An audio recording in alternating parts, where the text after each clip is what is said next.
Este sábado se cumplen 2 años del incendio producido en la cárcel de San Miguel, tragedia donde fallecieron, recordarán ustedes, 81 internos en la Torre 5 de aquel penal. Vamos a conversar sobre todo lo que rodea a este incendio, a la gestión en general de emergencias en los recintos penitenciarios de nuestro país. Para eso nos acompaña el experto en gestión de emergencias, precisamente, Michel Delerve. Gracias por estar con nosotros, Michel. Muchas gracias por la invitación. Bienvenido. Para hablar de este tema, recordemos, aquel día causó bastante conmoción todo este accidente, evidentemente por la muerte de las 81 personas, por la situación en la que se genera, pero de inmediato uno esperaba en ese momento que se generara un cambio en determinadas conductas de las autoridades, en determinados protocolos.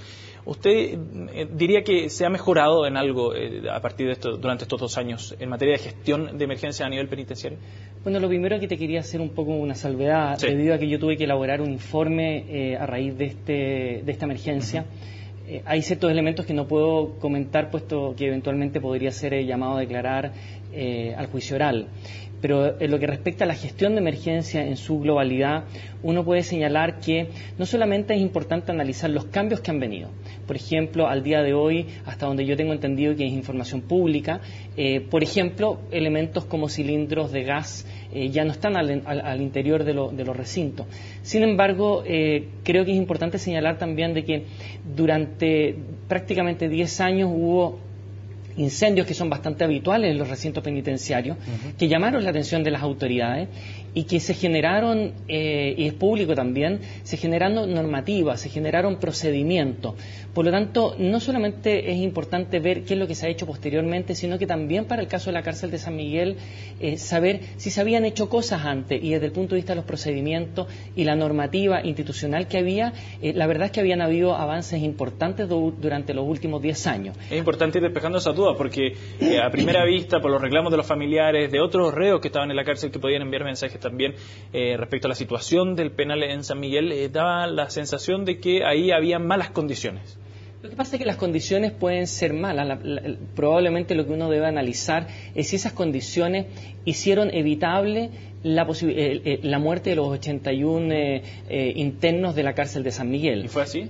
La verdad es que eso es algo que debe determinar el fiscal una vez que venga el juicio oral, pero desde el punto de vista de la normativa, por ejemplo, podemos señalar que hay sendos oficios o resoluciones de parte de la Dirección de Gendarmería durante la década del 2000, donde se establecen procedimientos. En definitiva, y en términos muy simples, qué hacer en caso de. Perfecto. Qué hacer en caso de una riña, qué hacer en caso de un motín, qué hacer en caso de un incendio.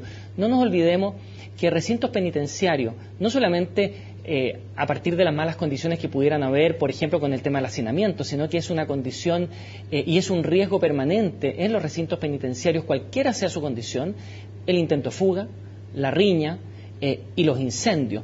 Probablemente los incendios y las riñas son mucho más comunes que los intentos de fuga. Claro. Y en ese sentido, las instituciones, no solamente la cárcel de San Miguel y no solamente los recintos penitenciarios en nuestro país, sino que a nivel internacional, se preparan y establecen procedimientos de actuación frente a este tipo de situaciones que son esperables. Ahora, señor Delerve, a la luz de lo que sucedió, fallecieron 81 personas, se produjo efectivamente el incendio, o bien aquí falló la normativa previa que ya estaba actualizada y no fue correctamente actualizada precisamente, no estaba bien diseñada esa normativa y esos procedimientos, o bien falló la implementación de aquello. Probablemente una de las cosas que vamos a ver durante el juicio que deberá determinar el fiscal y deberá determinar también la justicia es si, por una parte, se actuó a partir de la normativa que existía, si se siguieron esos procedimientos y esa forma de actuar, y si ese procedimiento y esa forma de actuar fue oportuna. Yo creo que en el caso de la cárcel de San Miguel nos hemos centrado excesivamente en el incendio, que es lo que nosotros vemos a través de las cámaras de televisión, de los medios de comunicación, y que es lo más evidente. El incendio en sí mismo tiene una etapa y una fase una etapa de vida, donde desde que comienza la presencia del fuego hasta que de una otra manera se transforma en un incendio descontrolado. Pero también debemos saber, y es lo que hemos podido ver por los medios de comunicación y la información pública disponible, es que este incendio se desarrolla en el contexto de una riña y por lo tanto la duración de la emergencia del desorden o de la alteración del orden interno en el penal comienza con anterioridad a una fase que podríamos decir de un incendio totalmente descontrolado. Lo que va a tener que determinar la justicia es si efectivamente se actuó con la prontitud y también apegado a la normativa. ¿Y por qué hace usted esa salvedad?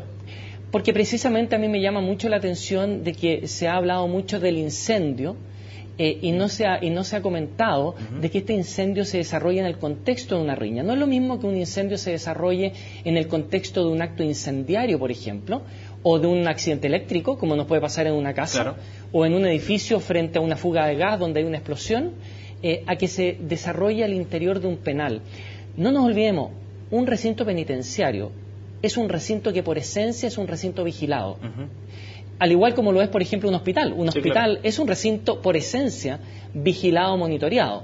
Ahora, en el caso de un penal, es un recinto que es vigilado, que además su objetivo es permanentemente estar evaluando que no se altere, uno de los elementos que no se altere el orden interno precisamente por las condiciones y las características y el uso que tiene ese recinto. Pero eso a uno lo tendería a llevar a pensar que si está controlado permanentemente, si está monitoreado permanentemente, la gestión de emergencia es más sencilla. Exactamente, y sobre todo porque además, aquí no estamos en el caso de la cárcel de San Miguel frente a una emergencia que no sea anticipable desde el punto de vista probabilístico.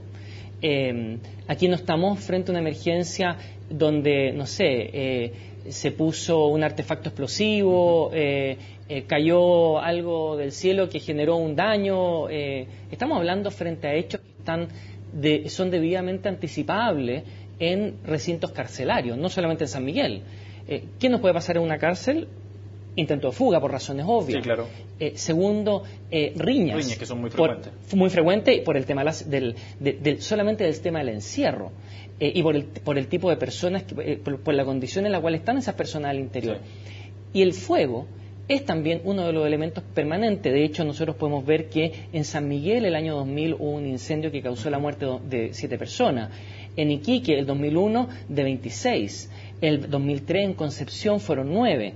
En el Sename, en Puerto Montt, fueron 10. O sea, sí, los incendios, como las riñas, probablemente son más habituales que los intentos de fuga. Entonces, a la luz de todo aquello, en los protocolos hoy día para gestión de emergencias, considerando lo que usted menciona, estos antecedentes, ¿son los correctos o hay que revisarlo?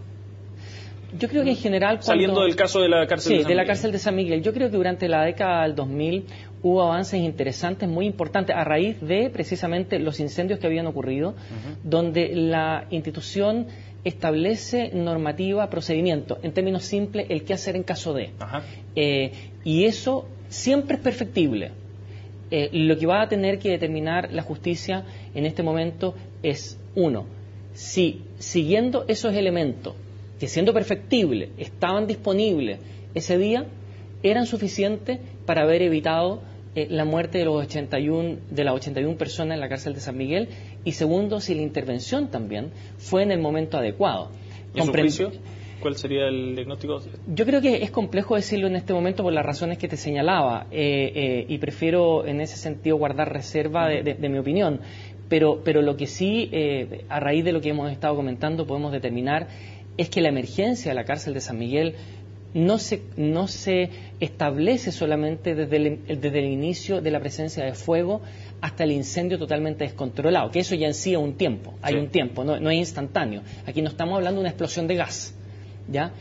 Segundo, que ese tiempo es superior al tiempo del incendio, porque claramente desde el punto de vista de la información pública que disponemos, había una riña y ese fuego se establece en el contexto de una riña. Por lo tanto, uno de los elementos que hay que determinar ahí y que probablemente va a ser dentro de la discusión que va a haber en el juicio oral, va a tener que ver con esos elementos que son fundamentales.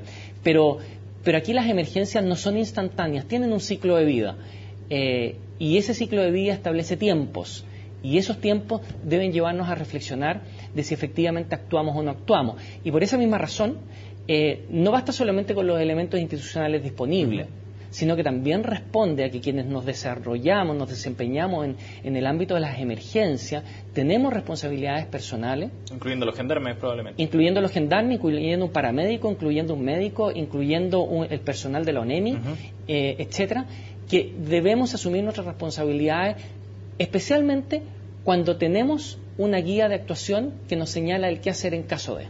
Señor Deler, muchas gracias por estar con nosotros aquí en CNN Chile para hablar de este tema. Vamos a seguir atentos, por supuesto, a lo que resuelva la justicia, finalmente en este caso, a 2 años de aquel incendio. Bueno, muchas gracias por la invitación. Hacemos una pausa ahora, volvemos de inmediato con más informaciones aquí en CNN Chile.